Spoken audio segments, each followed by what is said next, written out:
Sir पैसों की कमी नहीं है, सिर्फ एडमिशन फिक्स ही होना चाहिए। बहुत सारे पेरेंट्स आते हैं, स्टूडेंट्स आते हैं, टेंशन में आते हैं और हमें इंजीनियरिंग का, मेडिकल का एडमिशन फिक्स करना है। तो कैसे फिक्स करना है, ये हम फिक्स कर सकते हैं क्या? ये इंफॉर्मेशन देने के लिए आज का वीडियो बना रहा हूं। नमस्ते, मैं हूं शारंग कट्टी, आपका करियर और एडमिशन मेंटोर।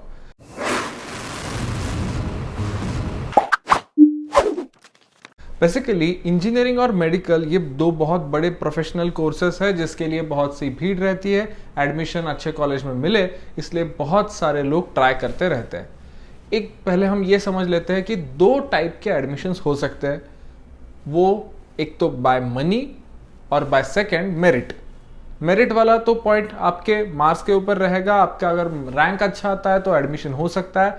उसकी पॉसिबिलिटी गवर्नमेंट या फिर अच्छे प्राइवेट कॉलेजेस में रहती है।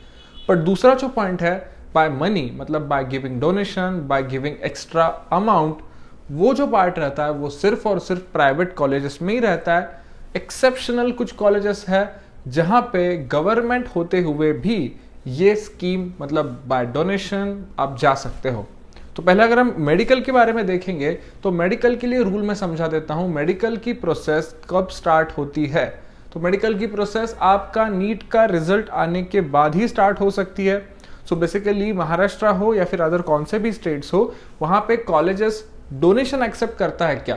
तो बेसिकली डोनेशन एक्सेप्ट नहीं कर सकता। बाय लॉज देखा जाए तो वो ऑथेंटिक नहीं हो सकता। वो अगर हमें डोनेशन देना ही है तो वो कैसा प्रोसेस रहता है ये शॉर्ट में बताता हूँ।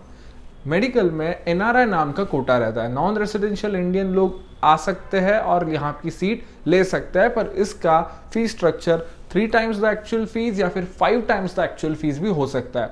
तो इतने ज्यादा पैसे देके कोई एनआरआई यहाँ पे आता भी नहीं है और लेता भी नहीं है सीट। तो ये सीट्स वेस्ट हो सकते हैं। तो ऐसे केस में कॉलेज ये सीट वेस्ट ना जाए इसके लिए यही सारे सीट्स अगेंस्ट एनआरआई फिलअप करता है। तो अगर कोई इंडियन नेशनल ये सीट लेना चाहता है तो एनआरआई के दाम में, मतलब 3 टाइम्स 5 टाइम्स फीस, अगर सपोज एक एग्जांपल लेते हैं, एक कॉलेज का फीस स्ट्रक्चर है 10 लाख, तो यू हैव टू पे 5 टाइम्स, मतलब 50 लाख पर ईयर।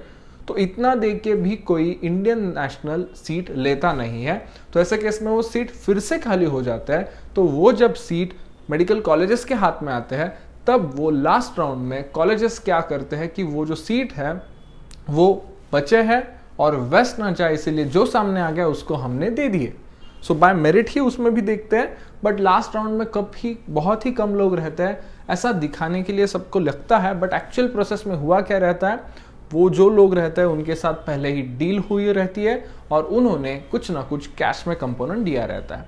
तो बेसिकली ये मैनेज हो सकता है क्या? तो ये प्राइवेट कॉलेजेस के लिए ऐसे तरीके से मैनेज हो सकता है। डीम्ड कॉलेजेस जो है ना, वो डीम्ड कॉलेजेस के लिए रूल मैंडेटरी है कि अगर आपको अगेंस्ट एनआरआई एडमिशन लेना भी है तो अगेंस्ट एनआरआई के लिए बहुत सारे कॉलेजेस के तो ऐसे पर्टिकुलर रूल है कि आपको डॉलर्स में ही पेमेंट करना पड़ेगा। तो डॉलर्स में जो आपका एक्चुअल एनआरआई रहेगा या फिर एनआरआई का स्पॉन्सर रहेगा वो ही उसके अकाउंट से पेमेंट कर सकता है। तो वैसे केस में तो कॉम्प्लिकेटेड रहता है, पर बहुत सारे कॉलेजेस अलाउ करते हैं कि आपका जो भी फॉरेन नेशनल हो जो आपको स्पॉन्सर कर रहा है तो वो आपके बिहाफ आपका yes I am going to sponsor complete course by paying fees या एफिडेविट लिख के देता है। बाकी डॉक्यूमेंट जो देता है वो डॉक्यूमेंट हमें पहले मेडिकल काउंसलिंग कमेटी के वेबसाइट पे अपलोड करने पड़ते हैं। वहां से अप्रूवल आता है और हम एनआरआई के थ्रू ऑप्शन पुट कर सकते हैं और उसके थ्रू अगर अलॉटमेंट आती है तो हम कॉलेज के साथ ये निगोसिएशन का गेम खेल सकते हैं। बहुत बार ये कॉलेज के हाथ में भी रहता है, जिसको उनको सीट देनी है अगर उनको ही देनी है तो वो ठान के रख सकते हैं और आपकी सीट 3 टाइम्स 5 टाइम्स डॉलर का कंडीशन लगा सकते हैं। अगर आपका पहले से ही डिस्कशन हो चुका है तो शायद कॉलेज ये मान सकता है कि कितना अमाउंट आपको इंडियन करेंसी में लेना है, कितना अमाउंट कैश में लेना है और रेगुलराइज फी कितनी करनी है। सो बेसिकली एडमिशन अलॉटमेंट होते वक्त तो बाय प्रोसेस होता ही है, बट ये लास्ट में फी का कुछ ऐसा इशू हो सकता है। सो ये करने के लिए अभी भी आप कॉलेज में जा सकते हो क्या? यस, अगर आपको गारंटी है तो आप ये नेगोशिएशन के लिए कॉलेज में जा सकते हो, विजिट कर सकते हो। सभी कॉलेजेस में इसका बेसिकली एलिजिबिलिटी क्राइटेरिया अगर क्वालिफाई हो ना तो आप कॉलेज एंटरटेन कर सकता है। बट कुछ कॉलेजेस ये ऐसा प्रोसेस नहीं होने देते, जैसे कि मणिपाल, जैसे कि अटल बिहारी वाजपेयी, ऐसे कॉलेजेस में स्ट्रेट फॉरवर्ड बाय मेरिट ही लिस्ट में ही जिसका नाम लगता है वही कॉलेज में एडमिशन लेता है। उनको बार्गेनिंग करने की जरूरत ही नहीं लगती, वहां पे जितने पैसे हैं वो पे करके एडमिशन होते हैं। बहुत बार केजे सोमैया का भी admission even 40 lakh rupees fees structure होते हुए भी वहां पे 40 लाख पे करके ही हर साल की फीस दे के ही एडमिशन होता है। तो मेडिकल का ये सीन है कि वहां पे अभी हम सीट फिक्स कर सकते हैं क्या, इसका आंसर आपको मिल चुका होगा। आप डिस्कशन तो कर सकते हैं, पर एक बार रिजल्ट आ गया तो आपको फर्म कॉलेज भी बता पाएगा कि यस हम दे सकते हैं क्या, और उसका प्रोसीजर और कब आपको एडमिशन का फाइनल रिसिट हाथ में आएगा ये आपको पता चल जाएगा।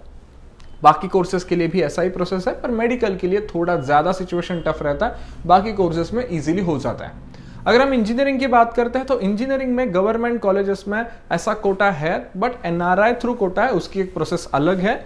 बट अगर हम 20% मैनेजमेंट कोटा से जाना चाहते हैं तो वो मैनेजमेंट कोटा सभी प्राइवेट कॉलेजेस में अवेलेबल रहता है, और वो जो प्राइवेट कॉलेजेस है हार्डली पीआईसीटी जैसे कॉलेजेस या फिर वीआईटी वीआईटी जैसे कॉलेजेस उन्होंने ये कोटा सरेंडर किया है, या फिर कुछ मुंबई के अच्छे कॉलेजेस जैसे कि डीजे संघवी जैसा कॉलेज, सो उन्होंने ये कोटा सरेंडर तो नहीं किया, बट वो उस कोटा का एडमिशन अलग से उनके ही वेबसाइट के थ्रू काउंसलिंग प्रॉपर कंडक्ट करके सीट ऑफर करते हैं।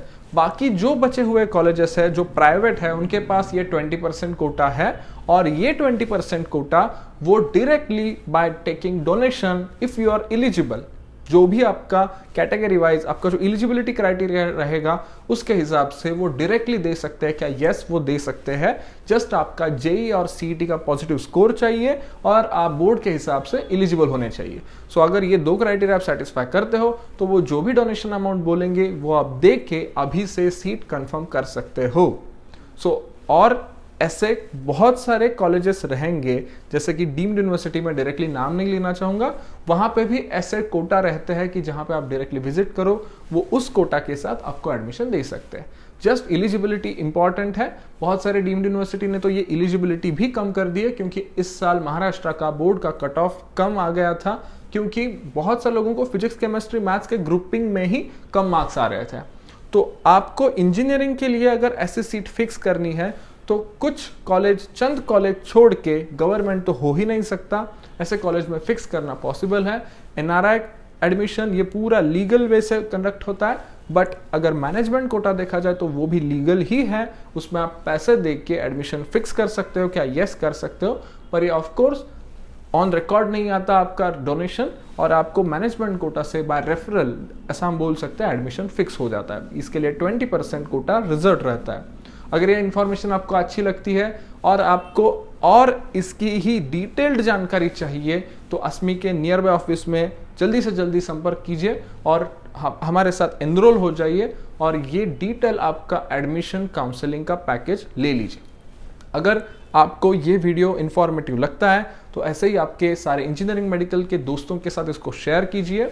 ऐसे ही मैं वीडियो बनाता रहता हूँ जिसमें आपको इंजीनियरिंग और मेडिकल की इन्फॉर्मेशन प्रॉपर मिल सकती है। तो हमारे अस्मी इंजीनियरिंग और अस्मी मेडिकल नाम के जो टेलीग्राम चैनल्स है उसको फॉलो कीजिए, ताकि आपको सारे अपडेट्स टाइमली मिल जाए और आप कौन सी भी डेडलाइन मिस ना कर बैठो। अगर आपको ये वीडियो अच्छा लगता है तो एक लाइक कर दीजिए, और ऐसे ही कंटिन्यूस अपडेट के लिए हमारे अस्मी करियर यूट्यूब चैनल को सब्सक्राइब करना ना भूलिए।